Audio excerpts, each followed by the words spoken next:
अधिक पुरुषोत्तम मासानिमित्त नरसिंहवाडीत गोमातेच्या आरतीला उत्स्फूर्त प्रतिसाद। नरसिंहवाडी येथे श्री वासुदेवानंद सरस्वती गोशाळा यांच्या वतीने अधिक पुरुषोत्तम मासानिमित्त दररोज सायंकाळी 7 वाजता गोमातेच्या आरतीचे आयोजन करण्यात आले असून या उपक्रमाला भाविकांचा उत्स्फूर्त प्रतिसाद लाभत आहे। आरती कार्यक्रमास शिरोळ तालुक्याचे आमदार राजेंद्र पाटील यर्रावकर प्रमुख उपस्थित होते।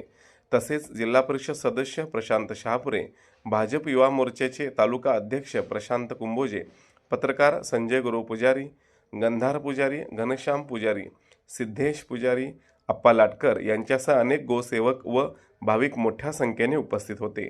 गोमातेची पारंपरिक पद्धतीने आरती करण्यात आली। धार्मिक वातावरण, मंत्रोच्चार आणि भक्तिमय वातावरणामुळे परिसर भक्तिरसात न्हाऊन निघाला। उपस्थित मान्यवरांनी गोसेवेचे महत्त्व अधोरेखित करत समाजाने अशा धार्मिक व संस्कारक्षम उपक्रमात सहभागी व्हावे असे आवाहन केले। अधिक पुरुषोत्तम मासानिमित्त ज्या भाविकांना गोमातेची आरती सेवा करावयाची आहे त्यांनी दररोज सायंकाळी 6:30 वाजता गोशाळेत उपस्थित राहून पुण्यसंचय करावा असे आवाहन संजय शिर्टीकर यांनी केले आहे।